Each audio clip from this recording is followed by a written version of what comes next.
सावदा पोलिसांना पोलीस ठाण्यात जाऊन अश्लील भाषेत शिवीगाळ व दमदाटी केल्याप्रकरणी आमदार एकनाथराव खडसेंविरोधात गुन्हा दाखल.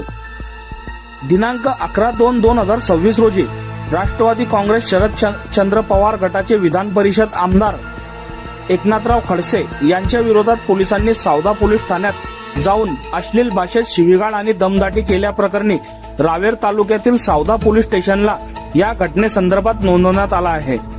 पुणे येथील भोसरी भूखंड घोटाळा प्रकरणी कालच मुंबई उच्च न्यायालयाने त्यांच्या अजामीन पत्र वॉरंट व तात्पुरती स्थगिती दिली होती आणि आज अशा प्रकारच्या गुन्ह्याची नोंद झालेली आहे. दिनांक 11 फेब्रुवारी 2026 रोजी दुपारी 12:30 ते 1 वाजेच्या दरम्यान विधान परिषद सदस्य एकनाथराव गणपतराव खडसे हे सावदा पोलीस स्टेशनच्या आवारात आले होते. त्यावेळी ते सावदा पोलीस स्टेशनचे सहाय्यक पोलीस निरीक्षक विशाल पुंडलिक पाटील यांच्याशी संवाद साधत होते.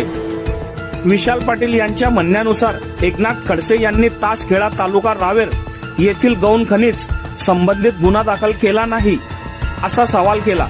त्यानंतर त्यांनी फिर्यादीला अपमानास्पद भाषेत तुम्ही जी खातात असे म्हटले. याशिवाय खडसे यांनी अँटी करप्शन विभागाचा ट्रॅप जाळे लावण्याची धमकी दिली. तसेच सावदा पोलीस स्टेशन मध्ये नोंदवलेल्या गुन्हा प्रकरणातील संबंधित महाराष्ट्र शासनाच्या एका मंत्र्यांना अश्लील भाषेत मोठ्याने शिवीगाळ केल्याचा आरोप आहे. दाखल गुन्हा आणि कलमे या घटनेच्या अनुषंगाने सावदा पोलीस स्टेशन मध्ये गुन्हा नोंदवण्यात आला आहे. हा गुन्हा भारतीय न्याय संहिता BNS 2023 च्या विविध कलमानुसार गुन्हा दाखल करण्यात आला आहे.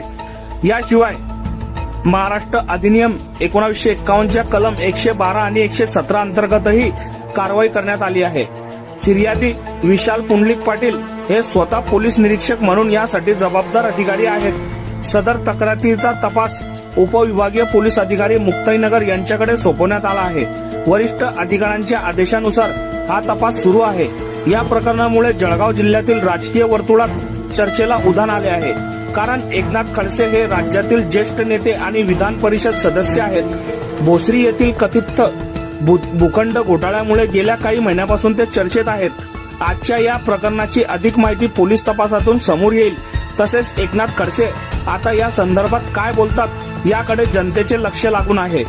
जवळजवळ 2.5 महिन्यापूर्वी सावदा परिसरामध्ये एक 40-50 हजार ब्रॉस मुरुम चोरी झाल्याची तक्रार एका व्यक्तीने केली. त्याने त्याच्या संदर्भात सारे पुरावे दिले. JCBचा फोटो दाखवला, ट्रॅक्टर दाखवला, तो माणूस आहे, ऑडिओ दिला, व्हिडिओ दिला. हे सगळं करत असताना PSIने त्या संदर्भामध्ये म्हटलं की मी तक्रार घेणार नाही, हा रेव्हन्यूचा भाग आहे. मग रेव्हन्यू डिपार्टमेंटने तक्रार दिली पाहिजे म्हणून विधानसभेमध्ये मी हा प्रश्न डिसेंबरला विचारला आणि हा प्रश्न विचारल्यामुळे त्या PIची जीवावर आली. मग त्याने तरीही रेव्हन्यू डिपार्टमेंटकडून घेतलीच नाही तक्रार, तर म्हणे इरिगेशनचे पाहिजे. मग इरिगेशनवाल्यांनी तक्रार केली तरी इरिगेशनकडून फक्त अर्ज घेतला, टाळाटाळ केली FIR करण्यामध्ये. मग FIR केला. FIR केल्यानंतर आज 2.5 महिने झाले. त्याच्या चौकशीने पुरावे दिल्यानंतरही आणि म्हणून मी त्याला त्या ठिकाणी विचारायला गेलो की 2.5-3 महिने झाले या संदर्भात शासनाच्या मुरुमाची एवढी मोठ्या प्रमाणावर चोरी होते. तो काही 1000-1500 ब्रॉस नाही आहे, 40-50 हजार ब्रॉस आहे. पण त्याच्या संदर्भामध्ये ते म्हणजे की मी चौकशी करतो आहे. आणि मी त्यांना सांगितलं 2.5 महिने कशी काय चौकशी होते आहे. तो मला वाटेल तेव्हा तिथपर्यंत मी चौकशी करेल, मला काही बंधन आहे का तुमचं. म्हणजे त्याच्यामध्ये त्या रेव्हन्यू डिपार्टमेंटवाल्यांनी पैसे खाल्ले.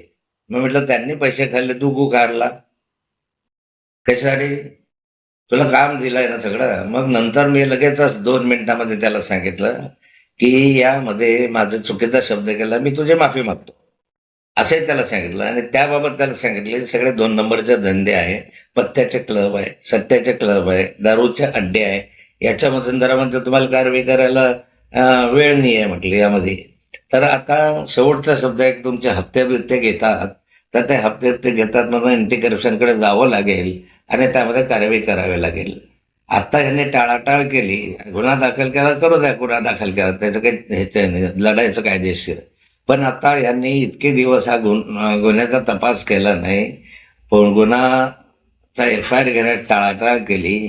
म्हणून मी स्वतः पोलीस प्राधिकरण, DG आणि अन्य वरिष्ठ अधिकाऱ्यांकडे या संदर्भामध्ये तक्रार करणार आहे. पोलीस प्राधिकरणाला पुराव्यानिशी दाखवणार आहे की यांनी किती याच्यामध्ये विलंब लावला आणि जाणीवपूर्वक केला आहे.